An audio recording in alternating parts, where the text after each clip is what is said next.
Dear students, Namaste and welcome back to another revision session. And in today's session, we shall have a quick review on the chapter matrices. Let's move on to the revision. Matrices. Let's review its definition. A matrix is an ordered rectangular array of numbers or functions. The numbers or functions are called the elements or the entries of the matrix. And order of a matrix. A matrix having m rows and n columns is called a matrix of order m by n. We read it as m by n. If a matrix of order m by n, it has mn elements. If you want to find out the number of elements in a matrix, you just multiply the number of rows and columns. Types of matrices. The first type what we have learned is column matrix. A matrix is said to be a column matrix. It has only one column. We have learned only one this definition as well. Only one column means we can say that it is a column matrix. General form is A is equal to matrix Aij of order m by n. Here row will be there, column is only one. So is a column matrix of order m by n. Next is a row matrix, and here a matrix is said to be a row matrix if it has only one row. So general form is B is equal to Bij of order 1 by n. Here a row is only one and the column is available there. That is n columns will be there. Is a row matrix of order 1 by n. And the next one is a square matrix. A matrix in which the number of rows are equal to the number of columns is said to be a square matrix. And in this chapter, we deal mostly with the square matrices of order 2 by 2 and 3 by 3. And diagonal matrix, a square matrix B is equal to Bij of order m by m is said to be a diagonal matrix if all its non-diagonal elements are 0. Only diagonal elements will be there, then the remaining elements are 0. That is called a diagonal matrix. Next is a scalar matrix. A scalar matrix is a diagonal matrix where the diagonal elements are equal.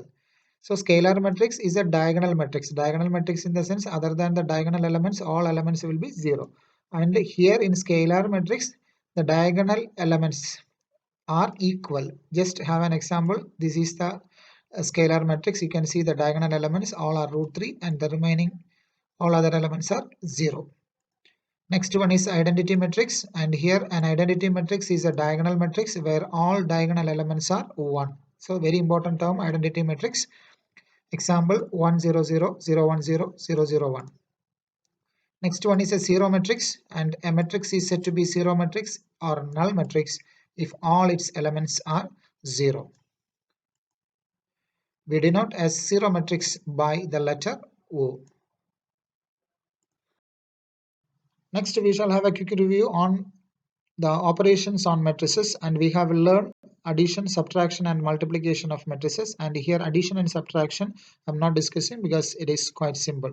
So just for if you want to add two matrices, just add the corresponding elements, and if you want to subtract also do the same.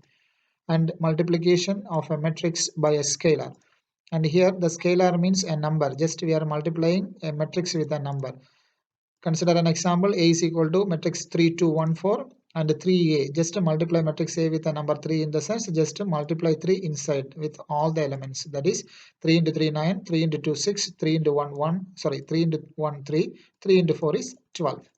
Next is multiplication of matrix. It's a very important concept, and here how to multiply. Just for multiplying two matrices, first of all we have to check their order. Suppose if a matrix is having order of 3 by 2 and another one is having an order of 2 by 2, then you can check here the number of column and here the number of rows, and that must be same, then only we will be able to multiply the matrices. So and the resultant matrix will have an order of 3 by 2.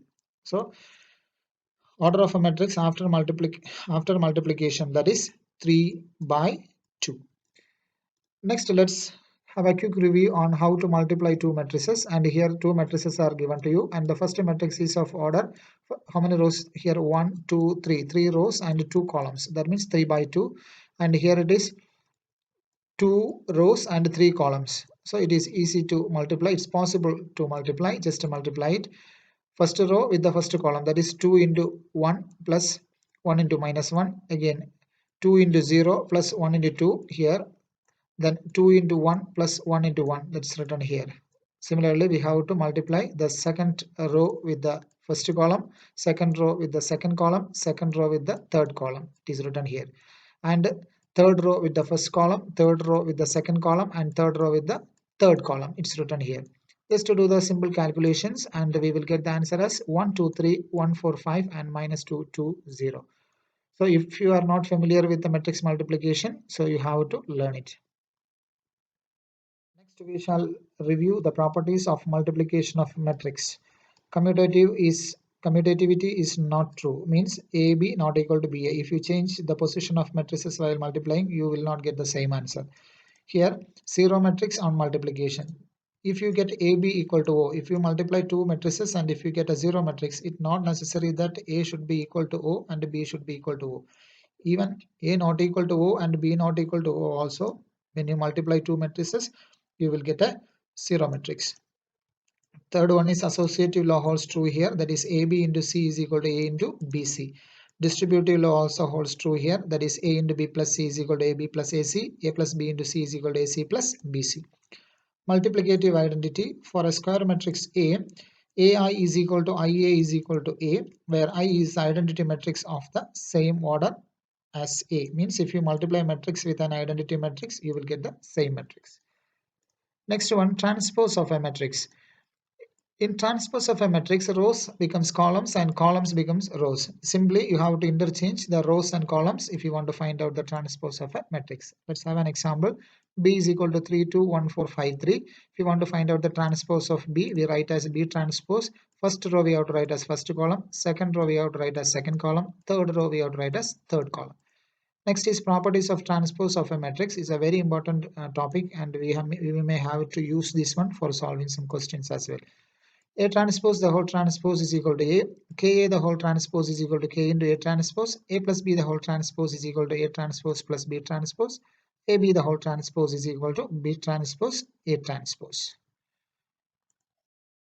Next, we shall review symmetric and skew symmetric matrices.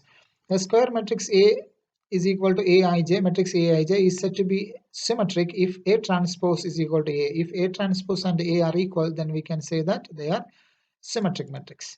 Then a square matrix A is equal to matrix Aij is said to be skew symmetric if A transpose is equal to minus A. If A transpose is equal to minus A means we can say that the matrix is skew symmetric.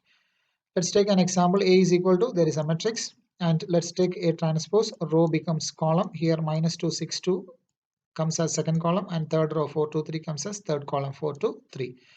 Then let's take here, when you observe A and A transpose, we can see both are same. So A transpose is equal to A, means here A is symmetric. Next, A is equal to another matrix I have taken. Then here A transpose, when we take, first row becomes first column, second row becomes second column, third row becomes third column. And you have to take a minus common from this matrix. That is, if you take a minus common, we will get as 0, 1, 2, 1, minus 1, 0, 3, 2, minus 3, 0. And when you check, this one is same as matrix A. That is, A transpose is equal to minus A. That means here this is skew symmetric. And we have learned another important concept here, how to write a matrix as a sum of a symmetric and a skew symmetric matrix. The formula is A is equal to 1 by 2 into A plus A transpose plus 1 by 2 into A minus A transpose. Here A plus A transpose is a symmetric matrix, A minus A transpose is a skew symmetric matrix. So you should have a quick review on these problems as well from the textbook. Dear students, we had a quick revision on the basic concepts of matrices, but this is not enough for you to score mark in the examination. So what you're supposed to do is, after going through the video, you have to solve the exercises and the examples, and you also requested to solve the worksheet which is sent to you. And while solving, if you have any doubt, please note it and keep. We will discuss it during the online session. Thank you for watching.